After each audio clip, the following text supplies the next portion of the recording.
আসসালামু আলাইকুম। Basic computer with AI এর আজকের পর্বে আমরা দেখব যে অ্যাডভান্স সিলেকশন টেকনিক।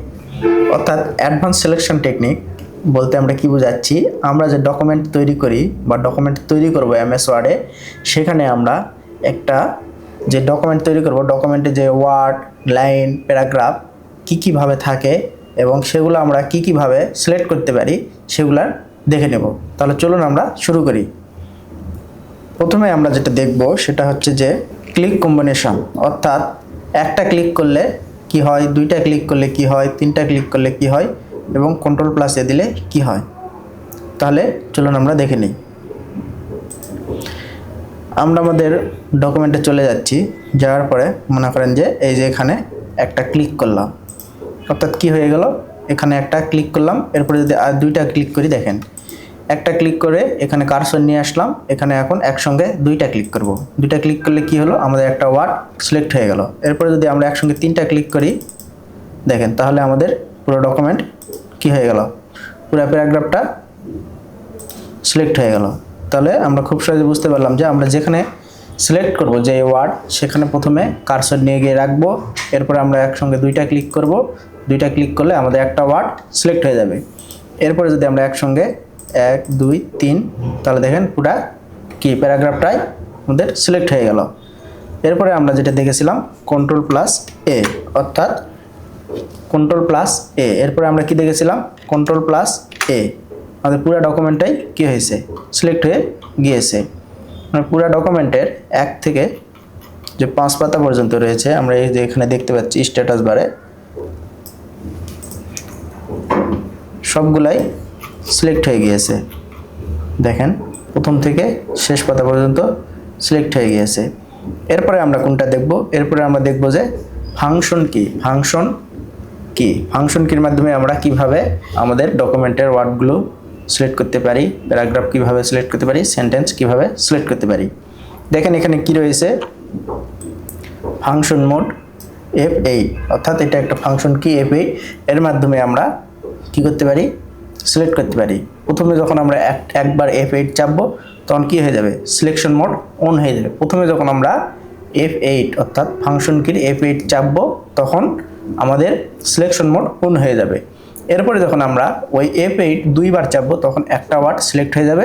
আবার যখন F8 তিনবার চাপবো একসঙ্গে, তখন কি সেন্টেন্স সিলেক্ট হয়ে যাবে। এরপরে যখন F8 আমরা 4বার চাপবো, তারপরে পুরো প্যারাগ্রাফ সিলেক্ট হয়ে যাবে। তাহলে চলুন দেখে নিই। একটা ওয়ার্ড সিলেক্ট হয়ে গেল। এরপরে যদি আমি আবার একবার চাপি, তাহলে কি আমার একটা সেন্টেন্স সিলেক্ট হয়ে গেল। এরপর যদি আরেকবার চাপি, তাহলে আমার পুরো প্যারাগ্রাফ সিলেক্ট হয়ে গেল। তাহলে আমরা খুব সহজে বুঝে নিলাম যে আমরা যদি একবার চাপি, তাহলে ফাংশন সিলেকশন মোড অন হয়ে গেল। F8 অর্থাৎ ফাংশন কি যদি আমরা একবার চাপি, তাহলে আমাদের সিলেকশন মোড অন হয়ে যাবে। দুইবার চাপলে আমাদের ওয়ার্ড সিলেক্ট হয়ে যাবে, তিনবার চাপলে আমাদের সেন্টেন্স সিলেক্ট হয়ে যাবে এবং 4বার চাপলে কি হয়ে যাবে, প্যারাগ্রাফ সিলেক্ট হয়ে যাবে। এরপরে আমরা দেখব Shift+Click, অর্থাৎ আমরা প্রথমে যেটা দেখতে পাচ্ছি Shift+Click-এর মাধ্যমে আমরা কিভাবে করব, চলুন একবার দেখে নিই। Shift+Click+Shift+Click রেঞ্জ সিলেক্ট কিভাবে হয়, চলুন আমরা দেখে নিই। দেখেন এখানে মাউস দিয়ে ক্লিক করলাম, এরপরে আমি কিবোর্ড থেকে শিফট চাপছি। আমি যদি এখন চাই যে এই পর্যন্ত সিলেক্ট করব বা এই পর্যন্ত সিলেক্ট করব, মাউসের কার্সর এখানে নিয়ে এসে ক্লিক করব। দেখেন এই পর্যন্ত সিলেক্ট হয়ে গিয়েছে। অর্থাৎ আমাদের যদি এখান থেকে এই পর্যন্ত সিলেক্ট করার প্রয়োজন পড়ে, তাহলে আমরা মাউস দিয়ে এইভাবে সিলেক্ট না করে আমরা একবারে সিলেক্ট করতে পারি। এখানে কার্সর রাখলাম, শিফট চাপ দিলাম এবং কার্সর এখানে ক্লিক করলাম, বাস খুব সহজেই আমরা এই প্যারাগ্রাফ বা আমাদের যতটুকু অংশ প্রয়োজন খুব সহজেই সিলেক্ট করতে পারলাম। এরপরে আমরা যেটা দেখব যে Ctrl+Shift word by word. Ctrl+Shift word by word আমরা কীভাবে করব, চলুন দেখে নিই। মনে করেন যে আমার এইটুকু প্রয়োজন, আমি এভাবে করতে পারি মাউস দিয়ে, কিন্তু আমি এভাবে করব Ctrl+Shift, তারপরে আমি কি করছি, এই যে আমার 4টা অ্যারো বাটন থাকে না, লেফট রাইট আপ ডাউন, সেটার আমি রাইটে চাপ দিচ্ছি। প্রথমে আমার কিবোর্ডের কন্ট্রোল চাপছি, তারপরে শিফট, তারপরে আমি রাইট অ্যারো বাটনে চাপ দিচ্ছি। একটা করে ওয়ার্ড সিলেক্ট হচ্ছে। কত চমৎকার না? তাহলে আমরা বুঝে নিলাম যে তাহলে আমরা কোন দুইটা দেখলাম? আমরা দেখলাম এই দুইটা। একটা হচ্ছে র্যান্ড সিলেক্ট কীভাবে করব, আর একটা দেখলাম যে ওয়ার্ড বাই ওয়ার্ড কীভাবে সিলেক্ট করব। এরপরে আমরা যেটা দেখব character by character. Shift plus দেখেন, চলুন আমরা দেখে নিই আগে। শিফট চাপলাম, শিফট চাপার পরে যদি এইদিকে চাপি এইদিকে যাবে, অর্থাৎ আপনি শিফট চাপে আপ ডাউন লেফট রাইট সব দিকে আপনি সিলেক্ট করতে পারবেন। শিফট দেখেন আমি একটা একটা করে চাপছি ক্যারেক্টার বাই ক্যারেক্টার, অর্থাৎ একটা একটা করে অক্ষর কিন্তু কি সিলেক্ট হচ্ছে। এটাই হচ্ছে ক্যারেক্টার বাই ক্যারেক্টার। এভাবে ক্যারেক্টার বাই ক্যারেক্টার আপনি সিলেক্ট খুব সহজেই করতে পারবেন। এরপরে আমরা যেটা দেখব shift control plus shift plus in, অর্থাৎ দেখেন কন্ট্রোল চাপলেন, আপনি কন্ট্রোলে চাপ দিলেন, শিফট চাপ দিলেন এবং এই যে আপনার কিবোর্ড থেকে যে ইন্ড রয়েছে ইন্ডে চাপ দিলেন। আপনি যেখানে ছিলেন অর্থাৎ আপনার কার্সর যেখানে ছিল সেখানে আপনি কি করেছিলেন, সেখানে আপনি এই যে কন্ট্রোল ধরেছিলেন, তারপর শিফট, তারপর ইন্ড চাপ দিয়েছিলেন। অর্থাৎ আপনার কার্সরটি ছিল এখানে, তখন আপনি শিফট চেপেছিলেন, কন্ট্রোল চেপেছিলেন, এরপরে ইন্ডে চাপ দিয়েছিলেন। অর্থাৎ আপনার আপনি যেখানে ছিলেন সেখান থেকেই শেষ পর্যন্ত সিলেক্ট হয়ে গিয়েছে। এইভাবে আপনারা যদি আপনার ডকুমেন্টের এখান থেকে প্রয়োজন পড়ে এখান থেকে শেষ পর্যন্ত সিলেক্ট করতে পারবেন। এভাবে আবার যদি এখান থেকে মনে করেন যে এভাবে সিলেক্ট করতে পারবেন। অর্থাৎ আপনি খুব সহজে কন্ট্রোল প্লাস শিফট প্লাস ইন্ডের মাধ্যমে আপনি আপনার ডকুমেন্ট সিলেক্ট করতে পারবেন। এরপরে আমরা যেটা দেখব অল্টা প্লাস ড্র্যাগ ভার্টিক্যাল। অর্থাৎ অল্টা প্লাস ড্র্যাগ করলে কি হয় চলুন আমরা দেখে নিই।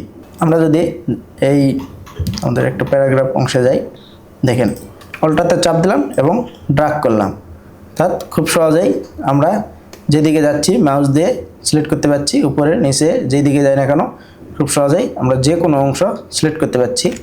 এখন যদি আমি এই যে আমার একটা লেখা রয়েছে রহিম সাদিয়াকে চেনে এই জন্য করিম রেগে সাদিয়ার সঙ্গে কথা বলে না, এইটা আমি কি করেছি, এই লেখাটি আমি ট্যাব দিয়ে লিখেছি। আমরা যখন ট্যাবের বিস্তারিত জানবো তখন আপনারা ট্যাব বিষয় সম্পর্কে সম্পূর্ণ জানতে পারবেন।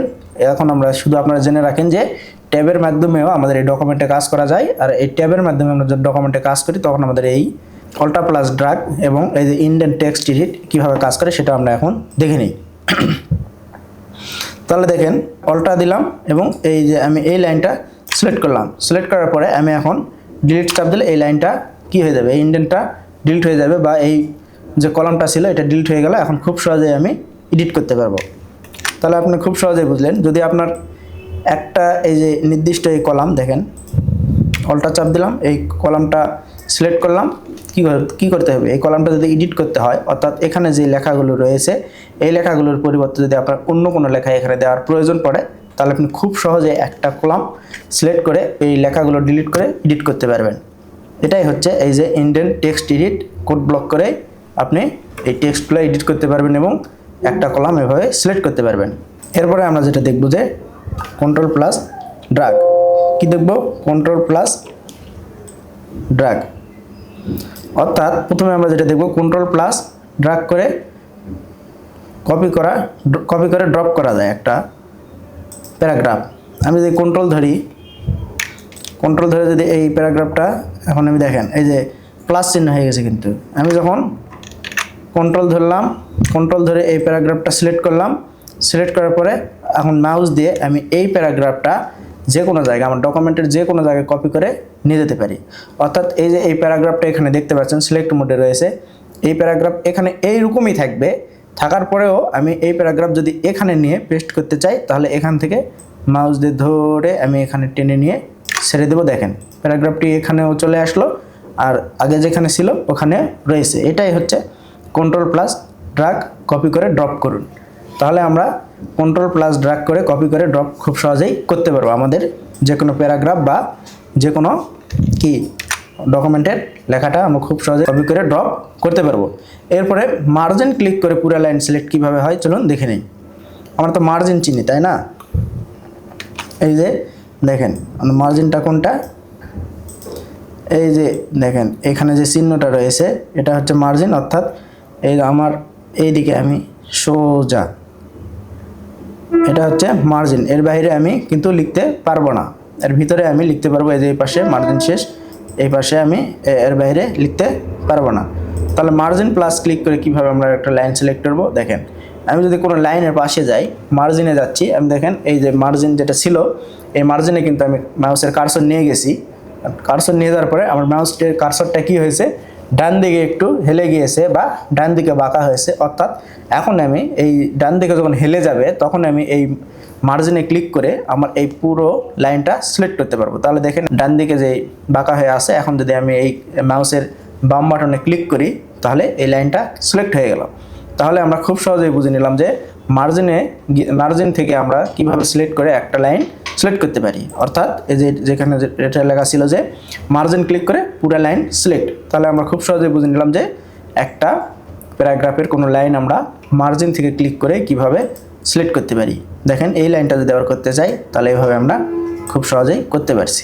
এরপরে আমরা যেটা দেখব যে কন্ট্রোল প্লাস ক্লিক নন কন্টিনিউয়াস সিলেক্ট। এটা কি জিনিস? কন্ট্রোল প্লাস ক্লিক নন কন্টিনিউয়াস সিলেক্ট কি, এটা বোঝার জন্য আপনাকে যেটা করতে হবে, মনে করেন যে এই প্যারাগ্রাফ, এই পুরো প্যারাগ্রাফের আপনার এই রিডিং, তারপরে টেক্সট, তারপরে অফ, এই কয়টা ওয়ার্ড সিলেক্ট করতে হবে এবং আপনি কোনো ডকুমেন্ট প্রদর্শন করছেন, এই কয়টা ডকুমেন্টে কি করতে হবে, হাইলাইট করে একটু দেখাবেন যে এই রিডিং, তারপর টেক্সট, অফ, এই কয়টা কি করবেন আপনি সিলেক্ট করবেন। এটা হচ্ছে আপনি এটা এই তিনটা ওয়ার্ড যখন সিলেক্ট করবেন তখন কি আপনি কোনটা নিয়ে সিলেক্ট করছেন, যে রিডিং ইজ আর এইরকম সিলেক্ট করছেন, পুরা ওয়ার্ড বাই ওয়ার্ড কিন্তু সিলেক্ট করেননি। আপনি প্রথম লাইনে একটা ওয়ার্ড সিলেক্ট করছেন, দ্বিতীয় লাইনে একটা ওয়ার্ড সিলেক্ট করছেন, তৃতীয় লাইনের একটা ওয়ার্ড সিলেক্ট করছেন। তাহলে এটাই হচ্ছে নন কন্টিনিউয়াস সিলেক্ট। তাহলে কন্ট্রোল প্লাস ক্লিক, অর্থাৎ আমি এই যে কিবোর্ড থেকে কন্ট্রোল ধরলাম, আমি রিডিং এটা সিলেক্ট করলাম, দেখেন রিডিং সিলেক্ট করলাম, এরপরে আমার এই যে কোথায় গেল টেক্সট সিলেক্ট করলাম এবং অফ সিলেক্ট করলাম। এটা যদি আমি এখন বোল্ড করতে চাই তাহলে খুব সহজে তিনটা ওয়ার্ড আমি বোল্ড করতে পারছি। এরপরে এই তিনটা ওয়ার্ড যদি আমি আন্ডারলাইন করতে চাই তাহলে তিনটা ওয়ার্ড আমি আন্ডারলাইন করতে পারছি। এভাবে আপনারা এই আপনার নন কন্টিনিউয়াস সিলেক্টের মাধ্যমে আপনাদের ডকুমেন্টের যে ওয়ার্ডগুলো হাইলাইট করা প্রয়োজন সেই ওয়ার্ডগুলো একবারে হাইলাইট করতে পারবেন, কালার পরিবর্তন করতে পারবেন বা কী করতে পারবেন, শ্যাডো দিতে পারবেন। তাহলে আমরা খুব সহজে বুঝে গেলাম যে নন কন্টিনিউয়াস সিলেক্টটা কি। এরপরে আমরা যেটা দেখব যে কন্ট্রোল প্লাস মার্জিন পুরো ডকুমেন্ট সিলেক্ট, অর্থাৎ আপনি যদি এই কন্ট্রোলে চাপ দেওয়ার পরে এই যে মার্জিনে যেভাবে একটা লাইন সিলেক্ট করলাম সেভাবে যদি আপনার মাউসের কার্সরটি বাঁকা হয়ে যায়, হওয়ার পরে কন্ট্রোল প্লাস সিলেক্ট চাপেন, দেখেন আপনার পুরো ডকুমেন্ট সিলেক্ট হয়ে গেছে। কত সুন্দর না? আমি আশা করছি যে আপনারা এই যে অ্যাডভান্স যে সিলেকশন টেকনিকগুলো ছিল আপনারা সবই বুঝেছেন। তারপরে যদি না বুঝে থাকেন অবশ্যই আমাদের কমেন্ট করবেন, মেসেজ করবেন, আমরা আপনাদের কি করব সমাধান দেওয়ার চেষ্টা করব এবং আমাদের সাপোর্ট টিম মেম্বার অবশ্যই আপনাদের সাহায্য করবে আপনাদের চাহিদা অনুযায়ী। তো এই ছিল আজকে আমাদের সিলেকশন মোডের ক্লাস বা সিলেকশন টেকনিক। পরবর্তী ক্লাসে দেখা হচ্ছে। আজকে এই পর্যন্তই। আসসালামু আলাইকুম।